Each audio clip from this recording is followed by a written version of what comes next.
Price Lord.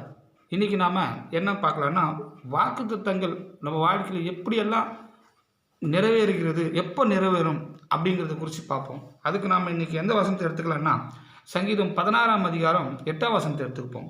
பாருங்கள், கர்த்தரை எப்பொழுதும் எனக்கு முன்பாக வைத்திருக்கிறேன், அவர் என் வலது பக்கத்தில் இருக்கிறபடியால் நான் அசைக்கப்படுவதில்லை. அல்லேலூயா! என்ன அற்புதமான வார்த்தை பார்த்தீங்களா? இப்போ கர்த்தரை எக்காலமும் எனக்கு முன்பாக வைத்திருக்கிறேன். இப்போது அப்போ நம்ம தேவன் நம்ம வலது பக்கத்தில் இருக்கிறதுனால நமக்கு முன்னையும் சரி பின்னையும் சரி எந்த பக்கத்துலேயுமே எந்த எதிரியும் என்ன பண்ண முடியாது, நம்மளை நெருங்கவே முடியாது இல்லைங்களா? எந்த ஒரு பிரச்சனையும் வராது. ஆனால் இன்றைக்கி அப்படி நமக்கு எத்தனை பேருக்கு அமைஞ்சிருக்குன்னு நினைக்கிறீங்க? ஏன் அந்த வாக்குத்தத்தம் நம்ம வாழ்க்கையில் முழுமையாக நிறைவேற மாட்டேங்குது? கர்த்தர் நம்மளுடைய வலது பக்கத்தில் இருக்கிறதுனால நமக்கு விரோதமாக எழும்பி வரவெல்லாம் விழணும் இல்லை. ஏன் விழலை? யோசிச்சு பார்ப்போமே. சரிங்களா?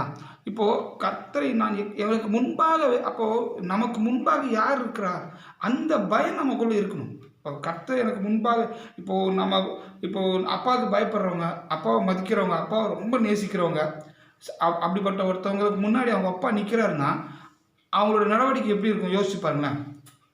அவங்க அப்பா இருக்கிறாருன்னா அவங்க அப்பாவை பார்க்க பார்க்க அவங்களுக்கு என்ன பண்ணுவாங்க, அவங்க நடந்துக்கிற நடவடிக்கையிலேருந்து எல்லாமே ஒரு கட்டுக்கோப்பில் இருக்கும். சரிங்களா? அவங்க அப்பாவை வெறுத்தாங்கன்னா தான் சொல்லுவாங்க, எங்கள் அப்பா எதுக்கு இருக்காரு, ஐயோ என்னடா இது தலைவலி அப்படின்னு நினைப்பாங்க. ஆனால் அப்பாவை நேசிக்கிறவங்க அப்பா முன்னாடி இருக்கிறத விரும்புவாங்க, அப்பாவுக்கு பிரியம் இல்லாத செய்ய பயப்படுவாங்க, யோசிப்பாங்க.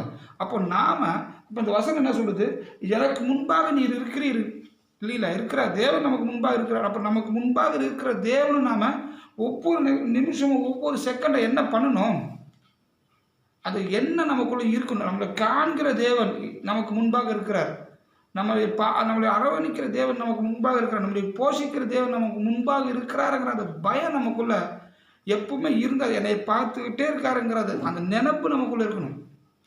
நம்மளை தேவன் பார்த்துக்கிட்டே இருக்கார், அவர் உண்மையிலே நம்மளை பண்ணுற எல்லா காரியத்தையும் அறிஞ்சிருக்கிறார். அவருடைய பிள்ளை நாமங்கிறதுனால நம்மளை உடனே அடிக்க மாட்டார். அதனால் நம்ம என்ன பண்ணுறோம், எவ்வளோ தவறு பண்ணுறோம் தெரியுங்களா? இன்றைக்கான பல கிறிஸ்தவர்களுடைய வாழ்க்கையில் பாருங்கள், பல ஊழியக்காரங்க வாழ்க்கையில் பாருங்கள், சொல்லணும்னா தவறு, தப்பு, பாவம். ஏன்? தேவனை நம்மளை இன்னும் கேட்கலங்கிறதுனாலே தான். ஏன் கேட்க மாட்டார் தெரியுங்களா? என் பிள்ளை, அவன் என்னுடைய ஊழியக்காரன் மட்டும் இல்லாமல் என்னுடைய பிள்ளை, எனக்கு ரொம்ப பிரியமானவன், ஆசீர்வதிச்சார் இல்லையா, அபிஷேகிச்சார் இல்லையா, வரங்களை கொடுத்தாரு இல்லையா? அதனால தான் அவர் உடனே அடிக்க மாட்டார், உடனே திட்ட மாட்டார், உடனே கோச்சிக்க மாட்டார். சரி, நமக்கு முன்பாக இருக்கிற மகன் நம்மளை கவனிக்கவே இல்லை, அவன் நம்மளை மதிக்கவே இல்லை, எவ்வளோ வருத்தப்படுவார் யோசிச்சு பாருங்களேன். தேவன் எவ்வளோ வருத்தப்படுவார். நாம் அதை உணர்ந்தோம்னா, நமக்கு முன்பாக இருக்கிறவர் நம்மளை பார்த்துக்கிட்டே இருக்கார், நம்மளோடு இருக்கிறவர் நம்மளை பார்த்துக்கிட்டே இருக்கார் அப்படிங்கிற அந்த எண்ணம் நமக்குள்ளே வந்துச்சு சொன்னால், நம்மளை வலது பக்கத்தில் வச்சுருக்கார் பாருங்கள் ஆவியானவர், நம்ம வலது பக்கத்தில் நிறுத்தி வச்சுருக்கிற ஆவியானவர் நமக்கு விரோதமாக வர்றவங்களை எல்லாரையும் என்ன பண்ணுவார், நொறுக்கிற வச்சுருக்காருல ஆவியானவர். அவர் ஏன் செயல்பட முடியாமல் இருக்குது தெரியுங்களா? நமக்கு முன்பாக இருக்கிற தேவனை நாம் நம்மளுடைய சிந்தனையில் அவரை மதிக்கிறதே இல்லை, அவரை நினைக்கிறதே இல்லை. அவர் ஏதாவது ஒரு ஆதாயத்துக்கு தான் தேவனை தேடுறோம் இல்லைங்களா?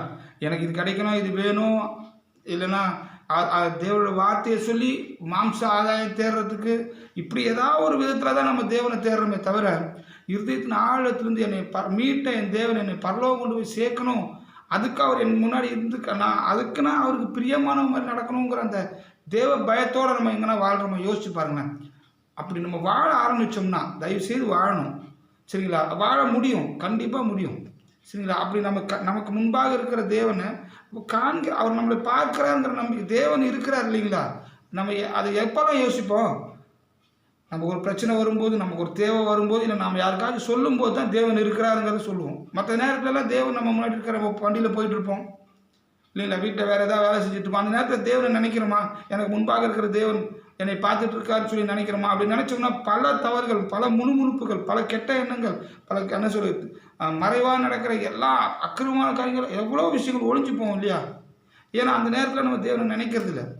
அப்படி நினச்சோம்னா கர்த்தர் நம்மளை முன்னாடி இருக்கிறார், அவர் நமக்கு முன்பாக இருக்கிறாருங்கிற அந்த நினைப்பு நமக்குள்ளே இருந்துச்சு சொன்னால், கண்டிப்பாக வலது பக்கத்துலேயே நிற்க வச்சுருக்காருல பரிசுத்த ஆவியானவரை, அந்த ஆவியானவர் நமக்கு விரோதமாக வர எல்லாத்தையும் முறியடித்து நம்மளை வெற்றி சிறக்க வைப்பார். எவ்வளோ நாள் இருப்பார் தெரியுங்களா? இது இன்னும் கொஞ்ச நாளில் ரகசிய வருகை வருது. அந்த ரகசிய வருகை வர வரைக்கும் தான் நமக்கு வலது பக்கத்தில் தேவன் இருப்பார். ரகசிய வருகைக்கு அப்புறம் ரகசிய வருகையில் கைவிடப்பட்டுட்டோம், தேவன் பக்கத்தில் இருக்க மாட்டார். ஏன்னா மத்திய ஆகாயத்தில் இயேசு கிறிஸ்து வந்து நிற்கும் போது இன்னைக்கு மத்திய ஆகாயத்தில் இருக்கிற பிசாசை பூமியை தள்ளி விடுவாராம். இப்போவுமே இருக்கிற 4-5 பிசாசுங்களை வச்சே நம்மளால் என்ன பண்ண முடியல? ஆவியானவர் கூட இருந்தே சமாளிக்க முடியல நம்மளால், இல்லைங்களா? பாவத்தை விட்டு வெளியில் வர முடியல. எத்தனை பாவங்கள்ல ஆவியானவரை நம்ம மதிக்கலை, அவர் கூடவே இருந்துக்கார், அவரை மதிக்காதனால எத்தனை பிரச்சனைகள். ஆனால் ரகசிய வரைக்கும் அப்புறம் ஆவியானவர் எடுத்துக்கொள்ளப்படுவார், இங்கே பூமியில் இருக்க மாட்டார். சரிங்களா? அப்போது பிசாசு இப்போ விட பல மடங்கு கீழே கொட்டும். ஒரு ஆளுக்கு 10-20 பிசாசு இருக்கும். அப்போ எங்கேருந்து நம்ம தேவனை நினைக்க முடியும்? அப்போ எங்கேருந்து நம்ம தேவனோட வாழ முடியும்? யோசிச்சு பாருங்களேன். தேவ சிந்தனைக்கு வரும் பிரச்சனை. இப்போமே தேவனை மறந்த வாழ்க்கை வாழ்கிறோம். அப்போன்னா இன்னும் சொல்ல வேணாம்.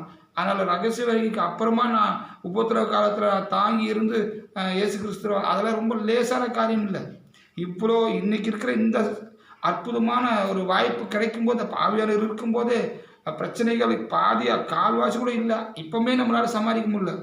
அப்போ ஆவியானவர் போனதுக்கப்புறம் பிசாசுக்கு 1க்கு 10 வரும். அப்புறம் உலகமே வேறு தேவ பிள்ளைக்கு எதிர்க்கு நிற்கும். அப்போ எப்படி நம்ம எப்படி கர்த்தருக்கு பிரியமாக வாழ முடியும்? யோசிச்சு பாருங்களேன். அதனால் கிடைச்சிருக்க இந்த நாளை நம்ம பயன்படுத்தி இந்த வாக்குத்தத்தத்தை நம்ம வாழ்க்கையில் நிறைவேறதுக்கே தேவன் வச்சிருக்கார். ஆமாம், அவர் நமக்கு முன்பாக இருக்கிறாருங்கிற அந்த பயம் நமக்குள்ளே இருந்துச்சுன்னா தேவன் நம்ம வலது பக்கத்துலேருந்து நமக்கு எதிராக இருக்கிற எல்லாவற்றையும் நிர்மூலமாக்கி நம்ம சுகபத்திரம் நடத்து பரலோகம் கொண்டு செல்வார். அல்லேலூயா, பிரைஸ் தி லார்ட்.